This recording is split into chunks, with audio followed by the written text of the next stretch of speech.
मृत्यु नोट का उपयोग करके पीछा करने वाले का नाम पता लगाना, इस तरह का देवता स्तर का कारनामा शायद केवल यागामी लाइट ही कर सकता है। इसी वजह से जब शिनिगामी ने सौदे का प्रस्ताव रखा तो लाइट ने बिना किसी हिचकिचाहट के उसे ठुकरा दिया। उसका उद्देश्य एक ऐसा आदर्श नया संसार बनाना है जिसमें अपराध न हो, और इसके लिए जरूरी है कि वह काफी समय तक जीवित रहे। अगर शिनिगामी की आंखें पाने के बदले उसकी आधी उम्र कम हो जाए तो ऐसा सौदा करना बेकार है। यह सुनकर रयुक को थोड़ी हैरानी हुई। फिर उसने कहा कि वह तो बस उसे इस तरह के सौदे के बारे में बताना चाहता था ताकि बाद में कोई शिकायत न रह जाए।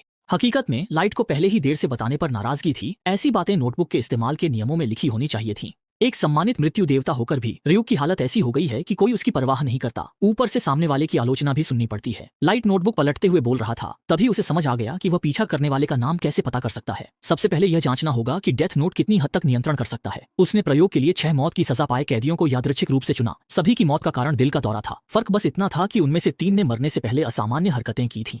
पहले कैदी ने अपने खून से जेल की दीवार पर अजीब आकृतियां बनाई, दूसरा शायद जानबूझकर जेल के शौचालय के पीछे जाकर मरा, और तीसरे ने एक तरह की वसीयत जैसी चिट्ठी लिखी जिसमें किरा का भी जिक्र था। और इन जानकारियों को मिलने के बाद यह समझ में आया कि किरा न केवल मौत का समय नियंत्रित कर सकता है बल्कि शायद मरने से पहले की हरकतों को भी नियंत्रित कर सकता है।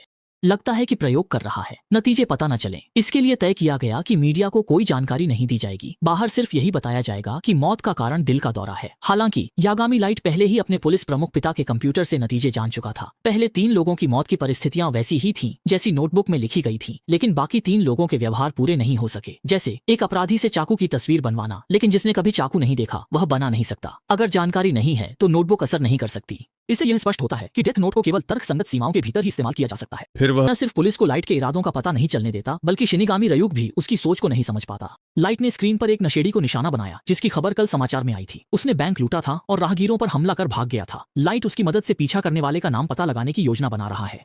और हमें दिखता है कि लाइट यहाँ पे अपनी किसी दोस्त को फ़ोन लगा रहा होता है और अपनी दोस्त को फ़ोन लगा के उससे बात करनी स्टार्ट कर देता है।